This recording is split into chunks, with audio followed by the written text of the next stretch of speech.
പക്ഷെ ഇത് കേട്ട നാട്ടുകാർ ആകെ ക്ഷുഭിതരായി.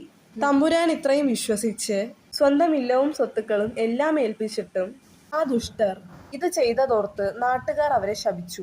എന്നാൽ അവർ ശപിക്കണ്ടെന്ന് തമ്പുരാൻ പറഞ്ഞു. ഇതറിഞ്ഞ ഓമനയുടെ സഹോദരനായ കുഞ്ഞിക്കണ്ണൻ ദേഷ്യം കൊണ്ടാകെ വിറങ്ങലിച്ചു. അയാൾ ഓമനയുടെയും കുഞ്ഞനന്തന്റെയും കുടിലിന് തീ വെക്കുന്നു.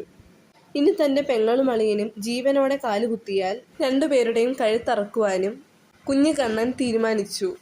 നാട്ടുകാരെല്ലാവരും കുഞ്ഞനന്തനെയും ഓമനയും ഒന്നിച്ച് ശപിച്ചു. എന്നാൽ തനിക്ക് ആരോടും പരാതിയില്ലെന്നും അവരെ വെറുതെ വിടുവാനും നമ്പൂതിരി പറഞ്ഞു. അങ്ങനെ വർഷങ്ങൾ കഴിഞ്ഞുപോയി. ഗൗരിക്കുട്ടി അച്ഛന്റെയും അമ്മയുടെയും പൊന്നോമനയായി വളരുവാൻ തുടങ്ങി. ഓമനയുടെ സഹോദരൻ കുഞ്ഞിക്കണ്ണൻ ഇല്ലത്തെ പുതിയ കാര്യസ്ഥനായി ജോലി നോക്കുവാൻ തുടങ്ങി.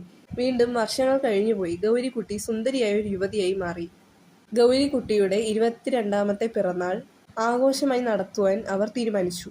തന്റെ മകളെ കൺനിറയെ കണ്ട അവർ സന്തോഷം കൊണ്ട് കണ്ണുനീർ പൊഴിച്ചു. അതിനുശേഷം മുറിയിൽ കയറിയ അവർ തങ്ങളന്ന് ഓമനയും കുഞ്ഞനന്തനെയും കൊന്നില്ലായിരുന്നു എങ്കിൽ ഇന്ന് ഗൗരിയെ തങ്ങൾക്ക് മകളായി കിട്ടില്ലായിരുന്നുവെന്ന് തമ്പുരാനോട് തമ്പുരാട്ടി പറയുന്നത് കുഞ്ഞിക്കണ്ണൻ വളരെ അവിചാരിതമായി കേൾക്കുന്നു. ഈ വീഡിയോ എല്ലാവരും ഒന്ന് സബ്സ്ക്രൈബ് ചെയ്ത് സപ്പോർട്ട് ചെയ്യണേ.